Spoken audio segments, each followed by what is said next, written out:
Truck एक छोटा बच्चा चला रहा था।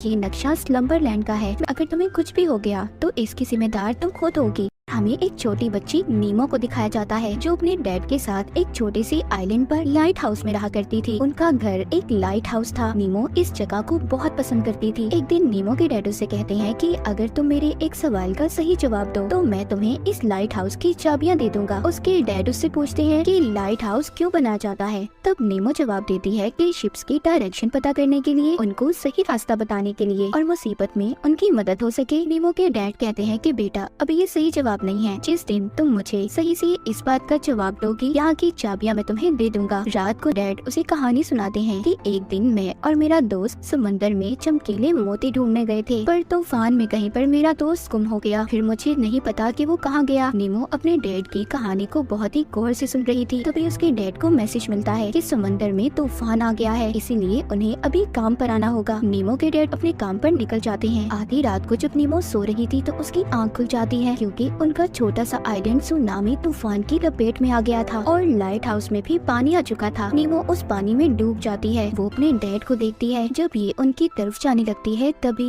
एक मॉन्स्टर आकर उसके डैड को निगल जाता है। तभी नीमो की आँख खुलती है। इसका मतलब ये था कि वो सपना देख रही थी। सुबह को नीमो के पास कुछ गार्ड आते हैं और आकर उसको उसके डैड की मौत का बताते हैं। ये सुनकर नीमो टूट गई थी। वो बहुत ज्यादा दुखी हो जाती है। एक लेडी ऑफिसर उसको बताती है कि उसके डैड चाहते थे कि वो उनके बाद अपने अंकल के पास जाकर रहे, पर नीमो अकेले ही इस आइलैंड पर रहना चाहती थी। ऑफिसर कहती है बेटा तुम अकेले यहाँ पर नहीं रह सकती, इसीलिए तुम्हें अपने अंकल के साथ जाना होगा। अब नीमो अपना सारा जरूरी सामान लेती है और अपने अंकल के साथ चली जाती है। उसके अंकल एक बहुत ही अमीर इंसान थे। वो नीमो को अपने साथ रखने पर बहुत खुश थे, पर वो ये नहीं जानते थे कि बच्चों को कैसे रखा जाता है। उधर नीमो भी अपने डैड की मौत के बाद चुप चुप रहने लगी थी। रात को सोते हुए जब नीमो की आँख खुलती है तो वो देखती है उसका पसंदीदा खिलौना जिंदा हो गया था और उसका बेड खुद अपनी टांगों पर चलकर उसे खिड़की से बाहर ले जा रहा था। फिर वो बेड पानी से होता हुआ उसे एक जादू की दुनिया में ले जाता है जहाँ पर नीमो की मुलाकात फ्लिप नाम के एक आदमी से होती है जिसके सर पर 2 बड़े बड़े सींग थे। फ्लिप वहाँ पर नीमो से उसके डैड का पूछता है। वो बहुत ही दुखी होकर उसे अपने डैड की मौत का बताती है। वो भी ये बात सुनकर दुखी हो गया था। कहता है दरअसल मुझे तुम्हारे डैड से एक नक्शा चाहिए था। नीमो ये समझ रही थी कि वो अभी भी सपना देख रही है। वो उसे कहती है मेरे सपने से चले जाओ। फ्लिप कहता है ठीक है मैं चला जाऊंगा, पर तुम्हें मुझे वो नक्शा देना होगा जिसकी मदद से मैं चमकीले मोतियों को ढूंढ सकता हूँ और तुम भी उसकी मदद से एक ऐसी दुनिया में जा सकती हो जिसका नाम स्लम्बरलैंड है, जहाँ पर हर विश ख्वाहिश पूरी होती है और तुम वहाँ जाकर अपने डैड से भी मिल सकती हो। नीमो ये सुनकर खुश हो जाती है। अब फ्लिप उसको ये कहकर उसकी असल दुनिया में भेज देता है कि जाओ जाकर नक्शा ढूंढो और नीमो अपनी सपनों की दुनिया से असल दुनिया में जाग जाती है। अगले दिन उसके अंकल उसका एडमिशन करवाने उसे स्कूल लेकर जाते हैं जहाँ पर उनकी मुलाकात स्कूल की टीचर से होती है। वो कहती है आप फिक्र नहीं करें, मैं नीमो का ख्याल बहुत अच्छे से रखूंगी। वो नीमो को लेकर क्लास में जाती है और सब बच्चों से मिलवाती है। वहाँ पर नीमो की दोस्ती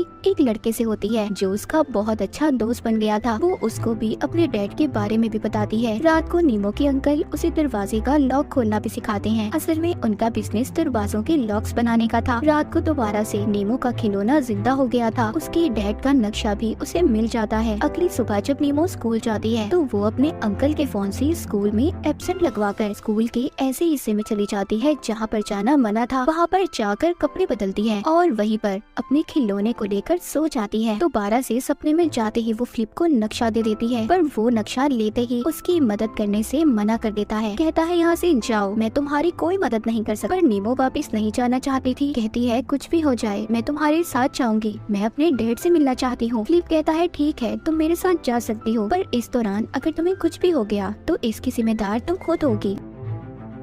वो बताता है कि ये नक्शा स्लम्बरलैंड का है। मैंने इसको एक पुलिस ऑफिसर से चुराया था और आज तक वो ऑफिसर मेरे पीछे है। वो नीमो को जादुई दुनिया के बारे में भी बताता है जहाँ पर चमकीले मोती हैं। अब ये दोनों उस जादू की दुनिया में पहुँच गए थे जहाँ पर फ्लिप पहुँचकर उसको जादुई दुनिया के कुछ असूल बताता है। कहता है कि यहाँ पर उसे किसी के सपनों से छेड़छाड़ नहीं करनी और ना ही किसी की आंखों को देखना है। अगर यहाँ की पुलिस ने तुम्हें पकड़ लिया तो वो तुम्हें हमेशा के लिए कैद कर देंगे। वो दोनों अब ऐसी जगह पर जाते हैं जहाँ पर पत्तों से बने हुए इंसान थे। वहाँ पर डांस पार्टी चल रही थी। वहाँ एक और लड़की जो बहुत ही मजे से डांस कर रही थी, वो लड़की भी अपने सपनों में थी, क्योंकि ये सपनों की दुनिया थी और हर कोई यहाँ पर अपने सपनों के मजे ले रहा था। वहीं पर वो पुलिस ऑफिसर भी आ जाती है, जो अब तक फ्लिप के पीछे पड़ी थी, जिसके बारे में उसने नीमो को भी बताया था। इससे पहले वो फ्लिप को गिरफ्तार करती, वहाँ पर वो ही मॉन्स्टर आ जाता है जिसको नीमो ने अपने सपने में देखा था। लेकिन किसी तरह फ्लिप उसे बचा लेता है। वो बचाकर नीमो को एक दूसरी जगह पर ले आया था और कहता है ये सब तुम्हारी वजह से हुआ है, तुम्हारे सपने की वजह से वो मॉन्स्टर यहाँ पर आया है। तभी नीमो को कुछ होने लगता है और वो सपनों की दुनिया से गायब होकर असल दुनिया में आ जाती है। उसकी नींद से आँख खुल गई थी। उसके अंकल अब उसे स्कूल से लेने आते हैं। उसको साथ ले जाकर वो उसे एक बोट कश्ती तोहफे में देते हैं, पर वो कहती है मुझे ये नहीं चाहिए, आप इसको अपने पास ही रखें। वो लेने से इनकार कर देती है। रात को उसके अंकल उसे समझाते हैं कि तुम्हारे डैड के जाने से तुम्हारी जिंदगी खत्म नहीं हुई, तुम्हें तो अभी अपनी जिंदगी को और जीना है। पर नीमो अपने डैड की मौत के सदमे से अभी भी बाहर नहीं आई थी। वो जब सोने जाती है तो उसे नींद भी नहीं आती। उसके अंकल उसके पास आते हैं और उसको कहानी सुनाते हैं। कहानी सुनते ही नीमो सो गई थी और फिर से वो अपने सपनों की दुनिया में चली जाती है, जहाँ पर फ्लिप उससे अब उसके डैड का नक्शा ले लेता है और कहता है अब तुम जाओ यहाँ से अपने घर। नीमो कहती है मैं यहाँ से नहीं जाऊंगी, मेरा कोई घर नहीं है, मुझे तो बस अपने डैड से मिलना है। फ्लिप कहता है तुम अभी डरी हुई हो, बुरे सपने तुम्हारा पीछा कर रहे हैं। लेकिन नीमो अपना सफर जारी रखना चाहती थी। वो फ्लिप से पूछती है तुम असल दुनिया में क्या हो, जिस पर वो बोलता है मैं नहीं जानता मैं कौन हूँ और असल दुनिया में मैं अब तक जागा भी नहीं हूँ। अब ये यहाँ से आगे जाने के लिए एक ट्रक में चढ़ते हैं, क्योंकि फिर से वो पुलिस ऑफिसर इनका पीछा कर रही थी। ये ट्रक की आगे वाली सीट पर बैठ जाते हैं। तभी ये देखते हैं कि वो ट्रक एक छोटा बच्चा चला रहा था। वो ट्रक उस बच्चे से नहीं संभलता। ये सभी पानी में गिर गए थे। ये लोग ऑफिसर से तो बच जाते हैं, पर अब ये डूब रहे थे। ये किसी तरह खुद को बचाते हैं और एक बाथरूम के रास्ते से बच निकलते हैं। फ्लिप और नीमो को इस एडवेंचर में बहुत ही मजा आ रहा था, पर पुलिस ऑफिसर यहाँ पर भी पहुँच गई थी। वो एक गन से दोनों को शूट करती है, जिससे वो मरते तो नहीं पर फंस जाते हैं। वो दोनों अब आहिस्ता आहिस्ता चल रहे थे। पुलिस ऑफिसर फ्लिप से कहती है मेरी उम्र 116 हो चुकी है, मुझे तो अब रिटायर भी हो जाना चाहिए, लेकिन तुम्हारी वजह से मैं इस सपनों की दुनिया में फंस चुकी हूँ। वो उससे नक्शा मांगती है जो फ्लिप के पास नहीं था। वो पुलिस ऑफिसर उससे कहती है ये सब तुम इसलिए कर रहे हो क्योंकि असल दुनिया में तुम्हारी कोई परवाह नहीं करता, इसीलिए तुम नींद से नहीं उठते। वो अब दोनों को जेल में बंद कर देती है। ऑफिसर के जाने के बाद फ्लिप नीमो से कहता है कि ये सच बोल रही है, पर अब मैं भी जागना चाहता हूँ, पर मैं ये भूल गया हूँ कि मैं कौन हूँ। लेकिन क्या पता शायद स्लम्बरलैंड जाकर मुझे सब याद आ जाए। इसके बाद पुलिस ऑफिसर दोबारा से जेल में आती है और नीमो को अपने साथ ले जाती है। कहती है तुम्हारे पास दो रास्ते हैं, या तो तुम अपनी दुनिया में वापस चली जाओ या फिर हमेशा के लिए फ्लिप के साथ जेल में कैद रहो। जिस पर नीमो उससे कहती है मुझे तो बस अपने डैड से मिलना है। पुलिस ऑफिसर कहती है तुम्हें अब आगे बढ़ना होगा, तुम्हें अपनी असल दुनिया में जागना होगा, वरना ये बुरे सपने तुम्हारा पीछा करते रहेंगे। और जिसके बाद नीमो असल दुनिया में जाग जाती है। वो अपने अंकल के पास जाती है और रोकर कहती है मुझे अपने डैड की याद आ रही है।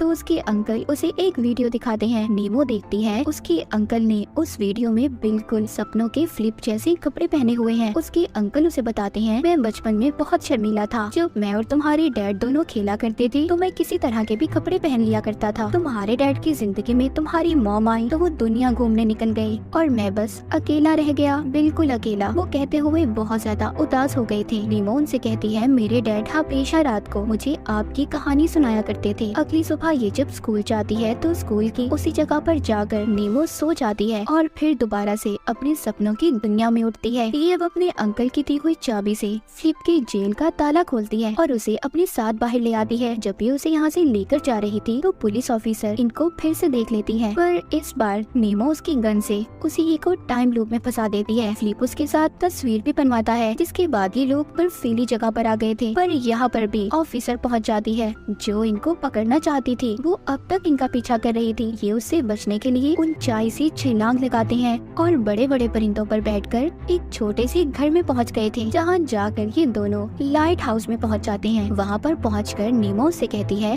मैं जानती हूँ तुम कौन हो, तुम मेरे अंकल फ्लिप हो। तभी असल दुनिया में नीमो को उसकी टीचर जगा देती है। वो अब उसके अंकल को बुलाकर उससे पूछती है कि तुम वहाँ पर क्या कर रही थी। ये सब बातें सुनकर नीमो के अंकल भी उससे बहुत नाराज हो गए थे। वो घर जाकर नीमो को कहते हैं मैं समझ सोच रहा था कि तुम स्कूल जाकर अच्छे दोस्त बनाओगी, पर तुम तो वहाँ पर पढ़ने ही नहीं जाती थी। तुम सबसे झूठ बोल रही थी। उस रात बहुत तेज बारिश हो रही थी। नीमो गुस्से में अब अपने अंकल की दी हुई कश्ती में बैठकर चली जाती है। वो लाइट हाउस की तरफ जा रही थी और जाते हुए कश्ती में सो जाती है। बाद में वो खुद को समंदर में पाती है। जैसा कि नीमो के डैड ने कहा था कि समंदर के नीचे एक बहुत बड़ा सुराग है। वो अब उसी तरफ जा रही थी। उधर सपनों के फ्लिप को भी पता चल जाता है कि छोटी प्रिंसेस ख्वाबों के समंदर में गई है। जैसा कि फ्लिप ने बताया था चमकीले मोतियों के बारे में, ये अब उसे ढूंढ लेती है और एक हाथ में भी पकड़ लेती है। तभी वहाँ पर मॉन्स्टर आ गया था, पर फ्लिप आकर एक प्लेन की मदद से उसे बचा लेता है। लेकिन वो मॉन्स्टर अभी भी उनके पीछे था, जिससे उनका प्लेन तबाह हो जाता है। वो मॉन्स्टर